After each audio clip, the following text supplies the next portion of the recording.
another NRL Fantasy Fanatics podcast. I'm here with special guest Charlie Fraser. How's it going, mate? Boys, how are we? Good to have me on. Thank you. Been waiting a while. How are you? Mate, good as always. All right, let's get into it. Yeah, so pretty much you see the Raiders and Bulldogs side. Not really much on the Bulldogs side, on the Raiders side. Just Jordan Rapana back at the one jersey with Chevy Stewart, not even on the emergencies. Wow. Yeah, get rid of him if you have him. He's not coming back anytime soon. Yeah, definitely. Going down, Ethan Strange, KO Weeks. They both look like their holds. Weeks is probably a buy. Not much else here. Same forward pack as usual. Not much relevance at all, this Raiders team this year. Talk us through the dog side, Callum. Not much change. We see Kiraz still in that wing at winger. We still Drew Hutchison still at the 7. Toby Sexton hasn't made the move there yet. Max King at the 8. He's a big name this week. We'll talk about him later on. We still see Jamin Salmon named at that 12. And then Sam Hughes also in the starting spot. So those two still have starting spots, but we do have Jacob Preston on the bench that could probably affect Salmon's minutes. Yeah, I agree with that. Salmon could hopefully move to the middle, maybe. So, talk us through the Sea Eagles side, Chuck. Got Cooler at fullback, and I've read something that Cooler averages 72.5 at fullback. So, I mean, it's not a bad option at all. I'm not jumping on him, but if you need a fullback, a cheap one too, there's no reason why not.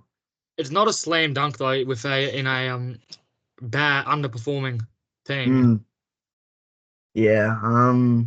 Garrick at 4, he's a hold. Tommy giving it to me 3. At the footy last week for having him. At the footy last week. Not a good week from Garrick, but I'm expecting a bounce back against the Bronx. Yeah, who knows, but we'll see.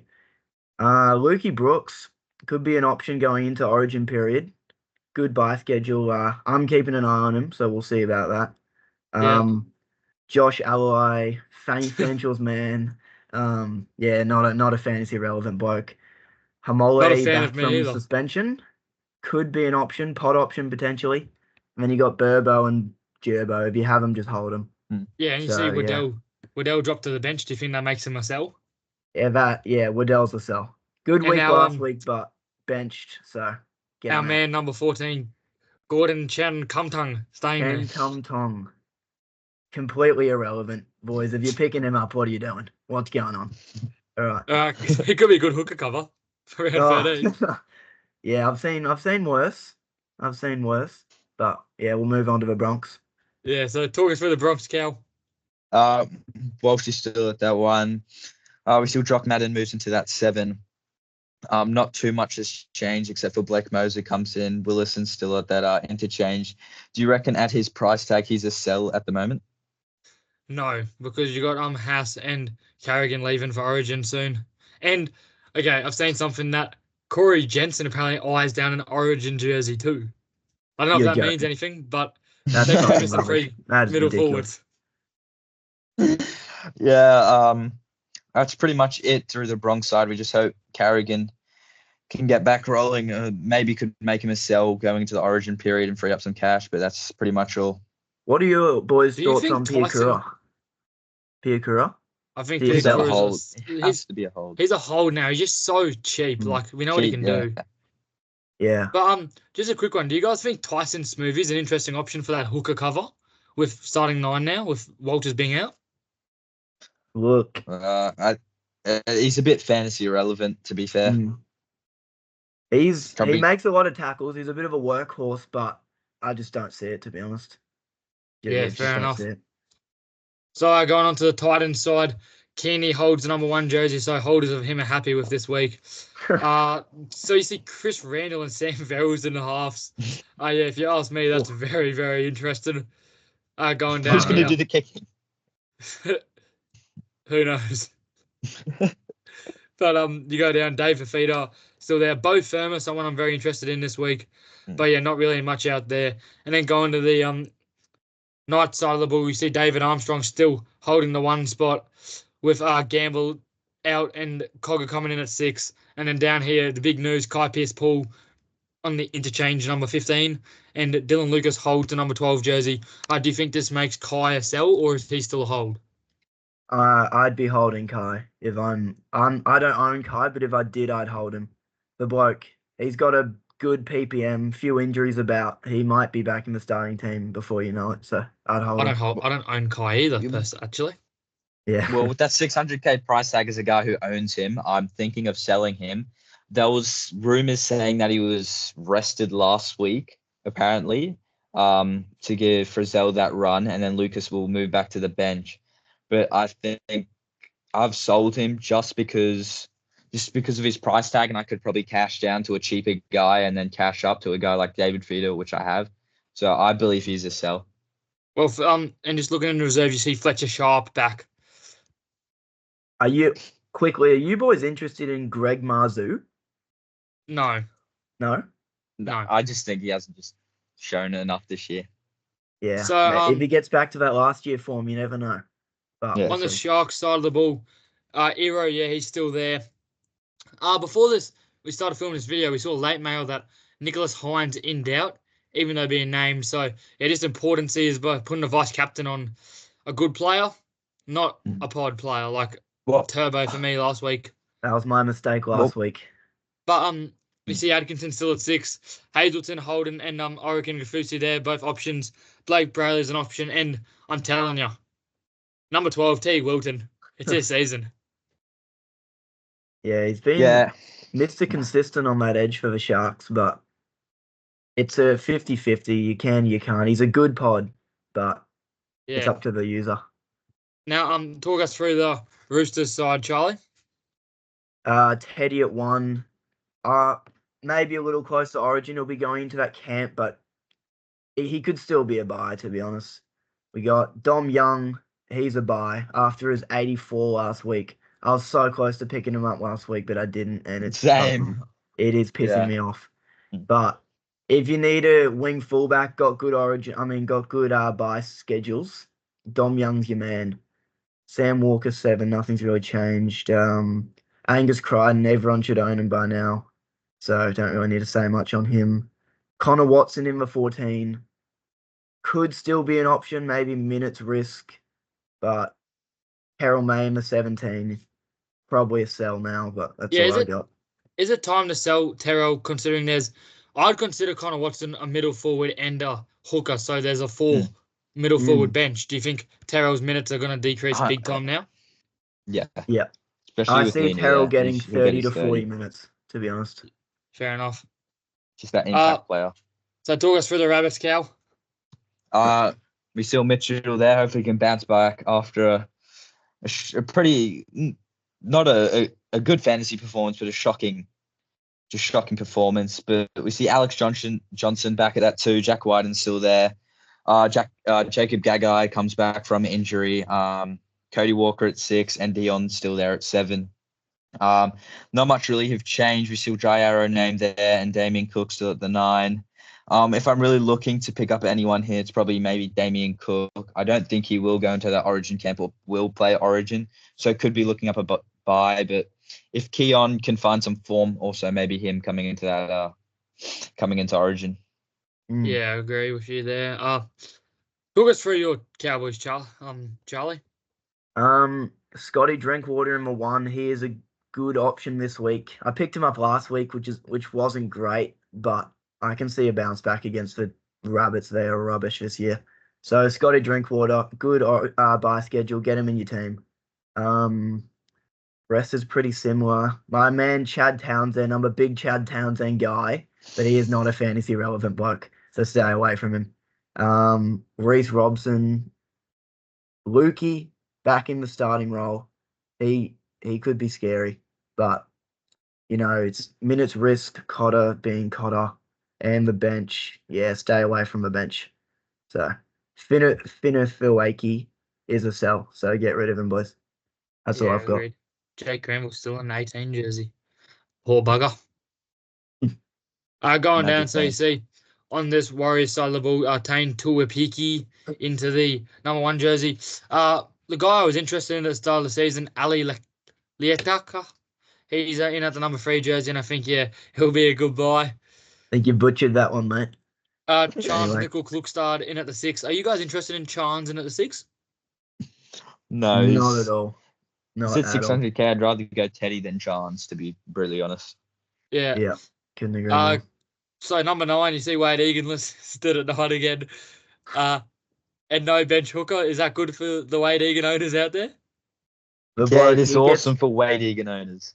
He's injured every week. Like, I don't even know. Like, I don't know. Who is that? Does anyone relevant in fantasy actually own him? Like, what do you have to be crazy to own a Wade Egan? Harry Tizer. Callan Jensen. Point of difference. Get T. Wilton, mate. Had a good start to the season, but he's chopped off a bit. But yeah, not much else here. Going to the Panther side of the ball, Dylan Edwards still looks like a very good buy. 800k though is very expensive. You see Isaac Tungo back in the number 3 jersey. Jack Cole and Jerome Luai at 6 and 7. Are you interested in either of these two? Yeah, Jack Cole. I reckon he'll do most of the kicking. I just think he's preferred defensively on that side of the pitch and probably more of an attacking side on that edge. So yeah, I think Jack Cole's an awesome pickup for how cheap he is. And talking about Schneider's 4 weeks to 6 weeks with that MCL. So I think, yeah, Jack Cole. The thing with Jack Cole though is with Schneider out, you could easily wait a week because he's got about 5 more weeks after that, 4 more weeks. So you could easily wait a week if you're not sold on him. But he's a good option. I agree with Callan. Yeah, agreed. Going down, Luke Garner, someone I'm very interested in this week. But the guy in number 22 jersey really, really puts me off him. Scott, Are you in or are you out? Just make your decision, please. Yeah, exactly. Isaiah Yeo staying at 13, and he's probably the only player you're holding the whole season. So on the Eels side, you see Blaze Talangi off a great game, hold the number 1 jersey. For all the holders out there that got a 57, you're very happy. Mm-hmm. You see Ethan Sanders, Ashton Clark's pod has been dropped. And DJ and Assey added into 6. Dylan Brown with 1 more week at 7. You see Brandon Hand dropped, which means Joey Lussick 80 minutes, and Ryan Madison holding the number 12 spot with still those 2 edges on the bench and Brush Cartwright and Kelma Tuolangi. On the Storm side, you see Farlongo in at 1, and he still looks good. Like, I feel like he played well and could have made a break whenever he ran the ball. Just wasn't really his fantasy game. You see the best pod of the year, Cameron Munster, holding the 6 jersey, obviously. Are you guys interested in Tyrant Wishart still? No, because Hughes comes back very, very soon. Exactly. But then when Munster goes to Origin, does Wishart get the 6th role? Just sounds like an in and out trade to me. It sounds like 2 wasted trades. No security, really. He could be anywhere. So it's a wait and see again. 100%. To be honest. Are you holding Harry Grant if you're an owner of him right now? Yeah. Yes, because we know what Harry Grant can do. We see his upside. We see how much he's at 700k. We know he can be that 900k guy. And he's definitely can be consistent as well. We're just waiting to find some form this year, fantasy-wise. Yeah, I was driving today, stopped at a red light, and I was thinking to myself, so, like, if Harry Grant didn't get that sin bin, he gets to 41. And then if he plays another 10 minutes, he gets to 45 minimum. And we're not having a chat about selling Harry Grant if he just scores a 45. So I think, that sin bin was atrocious, and he's a definite hold. Just a quick one. There was a bit of late news on the news saying that apparently yesterday there was a guy that got alleged of raping someone from a Queensland side. Do you guys hear about this? And if so, who are your predictions for who it is? No comment. Yeah, no comment. I'll steer clear of that, boys. Personally, I believe that my prediction is Reece Walsh. Oh, I knew it. So talk us through the Dolphins side, Callan. Okay, we see Hammer back there. Terrible for Trey Fuller owners, but he'll get his chance to shine, so he's definitely a hold. Sarko could be looking to pick up with how much cash he's lost. And Herbie back there hopefully gets back to his tackle busting form that we saw him at the Broncos. Can I just quickly say there's a few of the podcasting teams that I'm seeing bringing in Herbie Farnworth. What are your thoughts on this? Yeah, I do think it's a good idea. We know that he can be an absolute tackle busting machine and running the balls. So I think that's a good option. And the Finns play 13, 16, and 19, so you can't really go wrong with that. I think everything someone needs to look out for is, you think about the sides on the round 14 bye: Roosters, Raiders, Dolphins. So in my side right now, I own 2 Roosters, 2 Raiders, 1 Dolphin. So that means I can only field 16 that week with no trades. So I think everyone's got to look out for that, because of the round 14 bye, you still have to field 17. You still have 3 teams on that bye. So I don't think getting too many Dolphins players, because you look here, you're probably looking at a Plath with his cover, Marshall King at hooker, and then if you've got a Herbie, that's 3 Dolphins already, on top of Strange, Weeks, Gus Crichton, Tedesco, whoever else you own. That's a fair few people missing in round 14. Yeah, I agree. Yeah. Well, moving back to the side, Jack Bostock is a sell, in my opinion. If you still got Isaiah Katowi, I believe he'd be a hold if you still have him. Jeremy Marshall King starting to look at pick up for the bye rounds. Mark Nichols, we just saw him re-sign the GOAT. Mark Nichols, wow. We keep looking down. You and Aiken still named at that 12, and Lemuelu on the bench. Not much has changed. Yeah, and I'll finish off with my beloved Tigers. You see Jareen Buller holding the 1. I think he becomes a very interesting option soon, to be honest with you. Yeah. Lachlan Galvin holding a 6 jersey. He could be a season-long keeper, but it could also be maxed out. Going down, Samuel Afanu holds the 11 spot, with Save 5 getting the 12 and Twall getting the 13. And this week, Twall, I own him in my draft team. I'm going to be playing him and hope for the best. But not much else down here. So let's go on. First player we're talking about, Alex Twall, playing at lock. We go. What are your thoughts?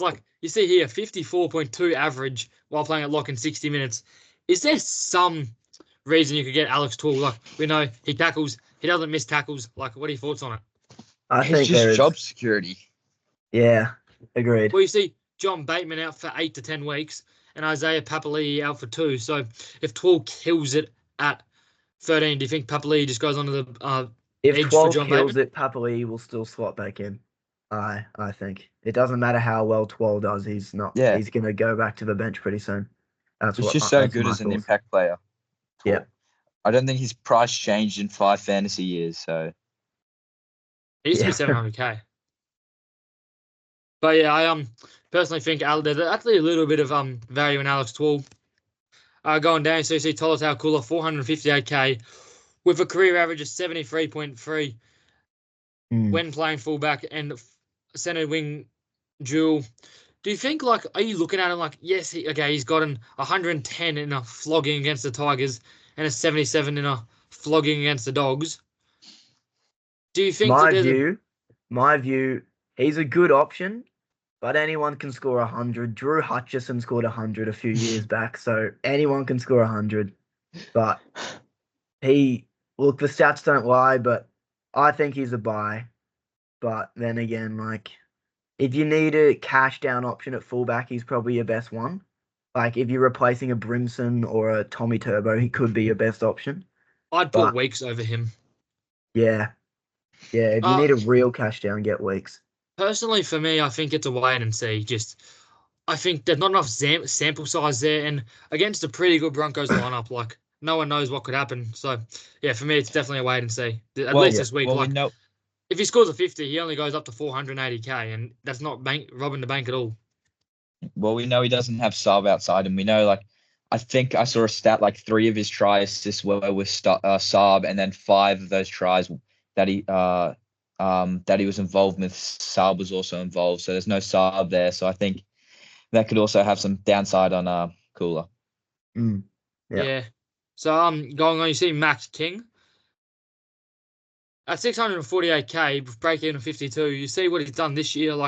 When playing over 50 minutes, he has a career average of 47.8. Do you think that you could get King, which is a consistent 50 scorer pretty much?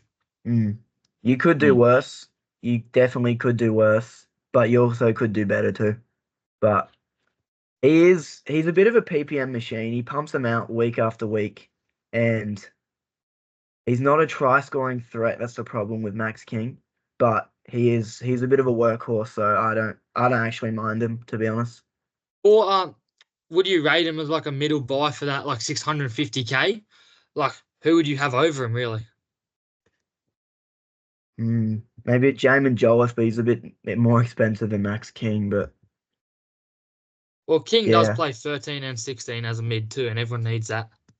yeah, we're a bit That's deprived of mid options this year, but King's a decent one, so I don't mind him at all. So we're talking about the guy that has just entered into my team, Teague Wilton. What are your thoughts? Like when playing over 70 minutes on an edge, he has a career average of 50.9, and we know what Teague can do. Like he's got games of 70s in there and very, very consistent 40s with a couple of 20s, but mainly from anywhere from 40 to 55 consistently. Are you interested in Teague at all this year on what it looks like a close to a premiership threat of a side, Cronulla Sharks? Well, we know how consistent he can be. Like he can go from 45 to 50 anywhere. But is he going to be like a guy like, let's say, Brinton Nakora? When he goes over for his 2 tries, he'll probably boost up to 80.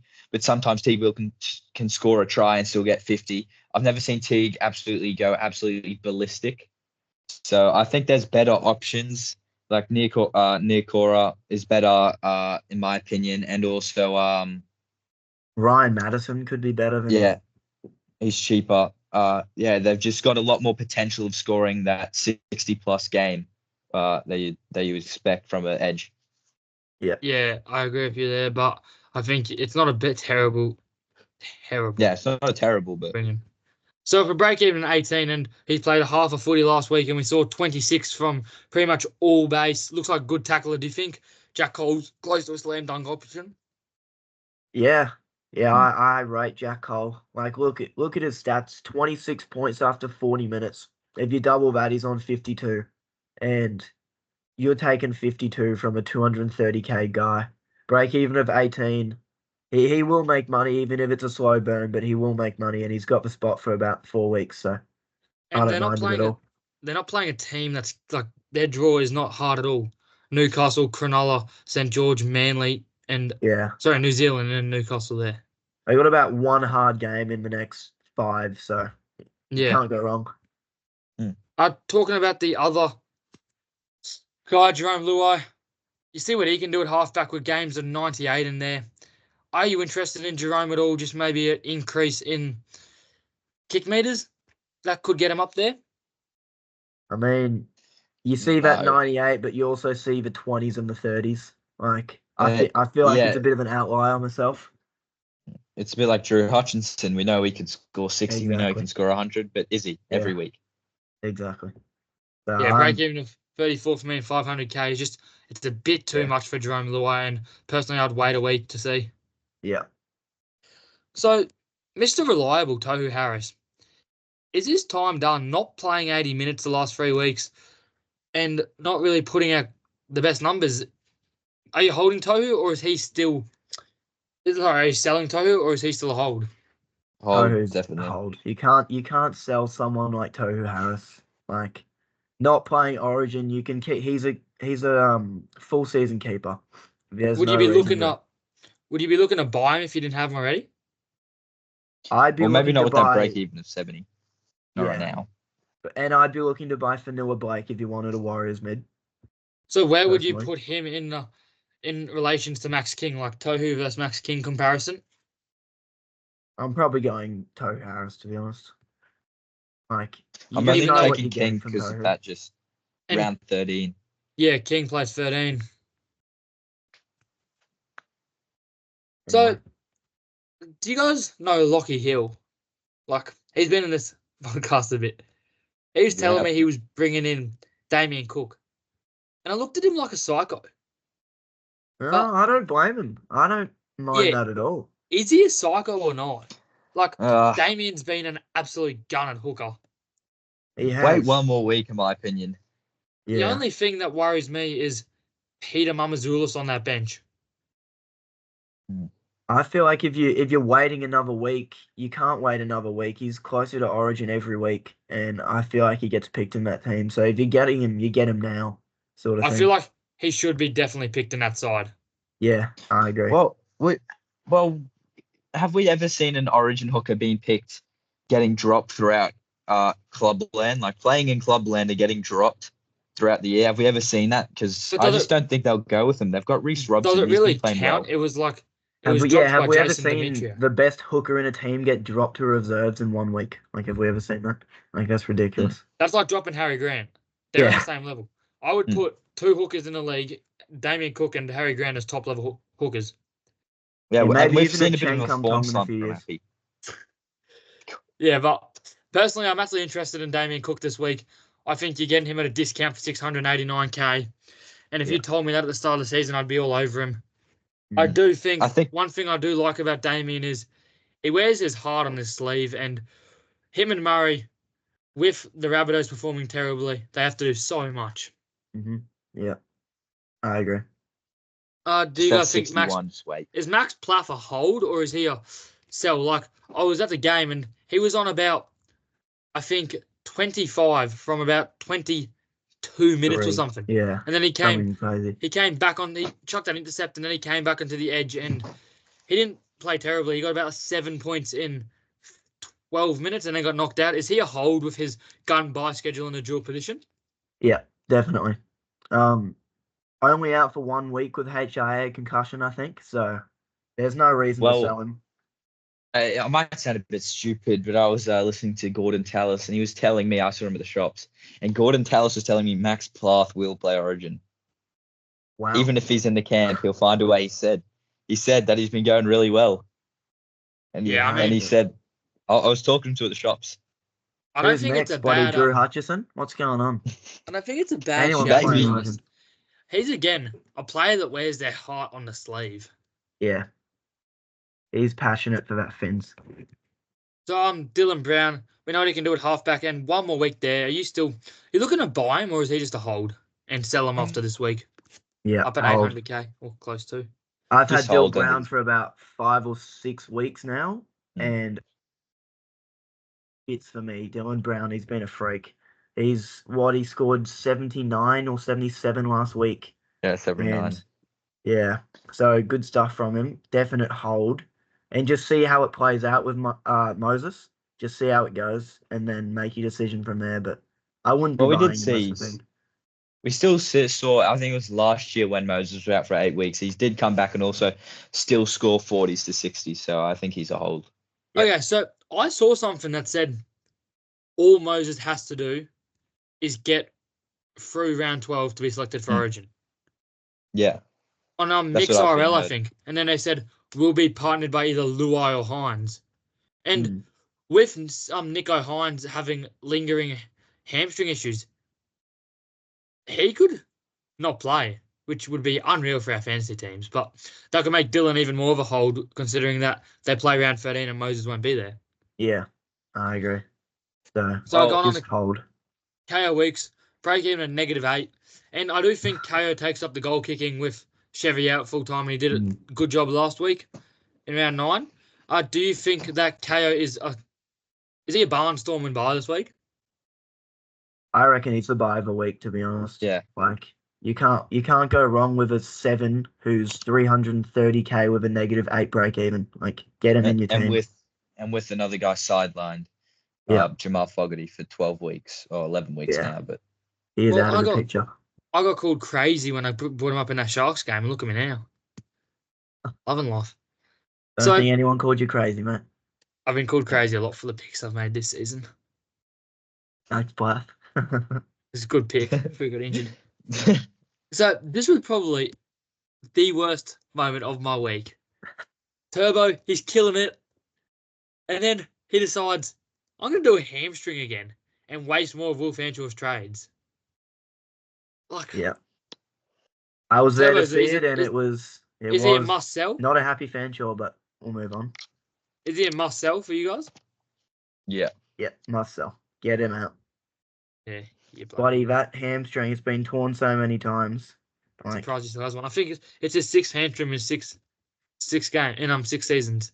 Yeah. 7. I do feel a bit sorry for him though. Poor bloke. Yeah.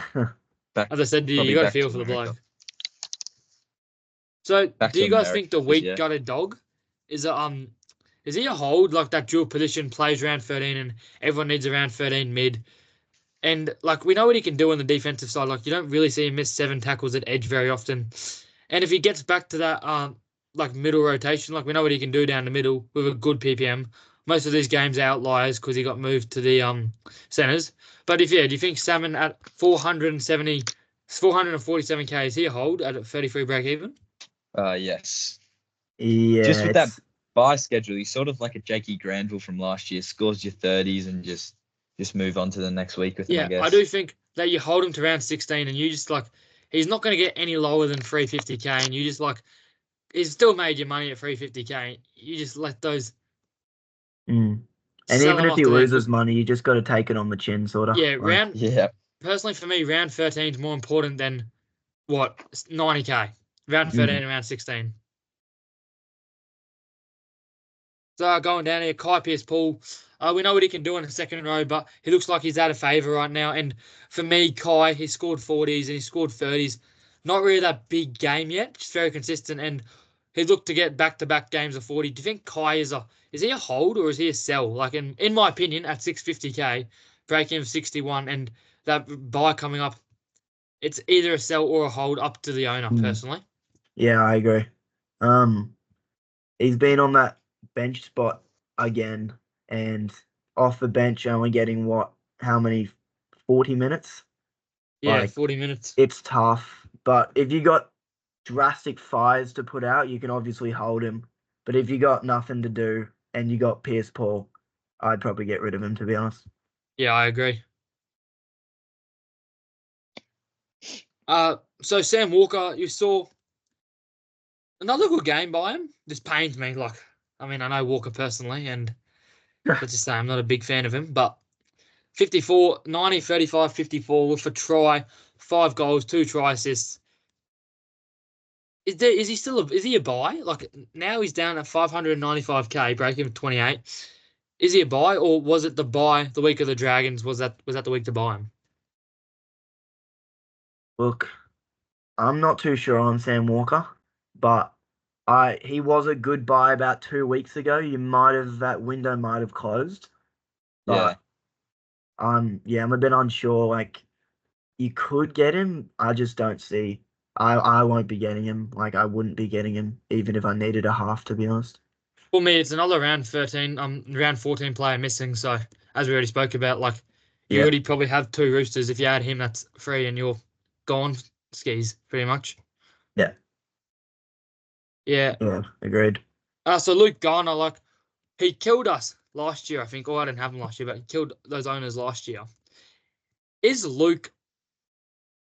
he close to a hold? Is he close to a buy now with a break even of -2, 562k, massive pod, and we see what he's done the last 2 weeks, 76 or 81? Or do you think Nathan being out affects him because those 2 games are with Nathan? Well, one was with 40 minutes, but I just think Scotty Sorensen just sitting on that reserves is just haunting this poor bloke and fantasy owners. I just think that if you want quick cash, you could maybe go for Luke Garner and just just get some quick cash. Just maybe Luke Garner's an option, but yeah, I just don't see it with just Scotty Sorensen just sitting there. We all know that Ivan Cleary is a very form-based guy, and Luke Garner, if he's still in this form, do you think there's a reason that maybe Scott comes in for a Liam Martin if he goes to Origin, or Scott comes in for the bench when he's back? Yeah, I feel like they'll ease Scott in, to be honest. Like, he's been injured a majority of the season. I can see him coming in on the bench. And I feel like if he is on the bench, he will be taking Garner's minutes, which is a problem. So, I just don't see it. So, Oregon Kafusi at 555k. Break even of 11. Has already made about 170k. With a 59, 53, and 60 in the last 3 weeks, including a try assist, try. Is he a buy, or is he been inflated by some attacking stats and he will come as a trap? Look, I'm pretty keen on Oregon Kafusi. even though his last 3 weeks he's averaged 60 odd, but he has been pretty attacking dominant. And look, when he isn't attacking dominant, he's getting those mid-30s, high 30s. So his minutes have been increased the last 3 weeks. So it's really up to you. He's not a bad option at all. Yeah, just that game of 45 and like he's gotten 39s in this. Yeah, it's just it pains me too much to get him. Yeah. So Ryan Madison, like, I mean, Callum's probably sick of me talking about him, aren't you? But is he a buy? Like that 44 and 80 only played 58 minutes. I don't know why that was. Ross Cairo listed on the bench, 531k. Do you think Ryan is is he a buy or is he just an avoid? Good buy schedule and dual position. Yeah, I don't know because it happened last year. We saw Bryce Cartwright. They just couldn't. Cartwright last year he would get injured, then come back, and everyone was picking up Madison, and he scored a 60, and then everyone jumped back on him, and then his minutes were taken away last year, and just didn't get a position. They're just finding a hard way to put him into that Eel side, and when he's not getting that many minutes. So I think it won't be long till we see him off the bench. For me, I think that Hopgood does play Origin, but I think Madison's a better lock than Hopgood anyway. But I think if you get Madison starts this week against, well, he's been listed to start against Storm, you probably get your 45 at least. Then you go Rabbitohs, you could get a few attacking stats, hopefully another 40. Then against Cronulla, around 13, he'll be playing 13 with probably a Hopgood out and maybe a RCG or Paulo out. Do you think that Madison is a buy then, just with that gun dual position too? I see Madison in like him and Gus Crichton. They are fantasy beasts. Like when they get on a tear, they're unstoppable. So we just got to wait for Madison to get into that form, and then he's a clear shot buy. But yeah, 100% agree. Yeah. So you saw Cody Walker 494k with a couple of good games now, 41, 56, and 34. Are you interested in him at all, or is this team just too unreliable for you to buy him? Wayne Bennett can't come any earlier for the Bunnies, so I don't really know what to say. But Cody Walker could be helpful over the Origin period. But look, he's had a rubbish season. Something for me is the increase in kicking meters since he's become this since old mate got injured. Dean Hawkins, he's kicked for 378, 390 to 21, which is interesting because it's almost been 200 meter increase. Well, a lot of these guys, like old fantasy guns that we're seeing now getting a bit older, like, let's just say, I believe a lot of the factor in buying these guys is their low price. So I think the low price is a bit of like just trying to get us to buy him. So I just don't think these low price guys have shown enough this season for me to jump on him. I'd rather the guy with who's done more a bit this season. It was 10 rounds in, so yeah. So you see Roger out. I think it's a lengthy stint on the sideline.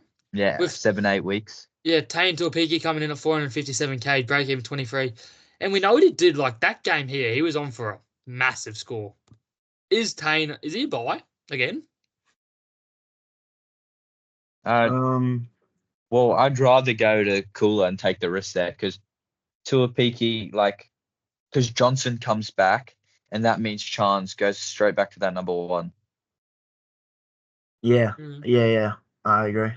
Like, what's Cooler's like similar price, maybe a bit more expensive. Like, yeah, I think it's 30k more expensive. Just get Cooler. Like, he'll be more reliable. He'll get you those 40 to 50. So just get Cooler. So you see Sam Hughes, 329k, breaking for 22. Do you think is he still a hold now, or has his minutes dropped off a bit, and now you're looking to sell him? He's still a hold, definitely. He's starting this week? He'll pump out that 40 minutes. When he's been starting, he's got 40 minutes and he scored 40 points. So he's a PPM beast. I think he's a hold. Well, what I've done this week is I've gone Hughes to King because I've had that just freed up cash there, and I'd rather go to a more reliable Max King because I don't really want to be running in round 13 a full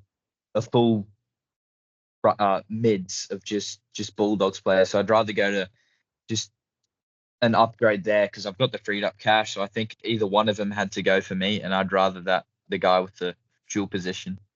Yeah, fair enough. So, me and Charlie were at the round 2 game against the Broncos for the Rabbitohs, and I mentioned Havili as could be an interesting option. Like he looked He really looked good. scary that game off the bench. Yeah, and he's a good eye player. Now he's got in a lock role. Yeah.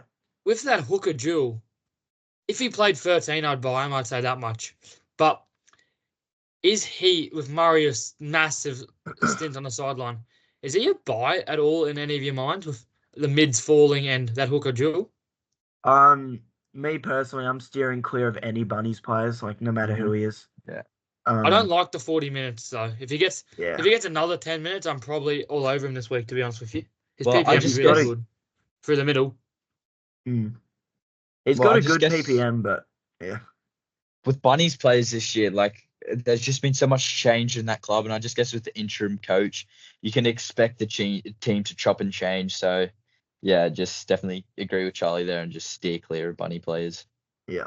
So again, are you not looking at Davey Wiley, 8 break even and a 42 and a 43? Are you not looking at him at all? Like no way. Like I'm not hopping on a Bunnies player. You just can't. You can, but I'm just not. Like who was the bloke last week at 7? I can't pronounce his name. Whatever it is. Dion. But he came in and scored 25 points.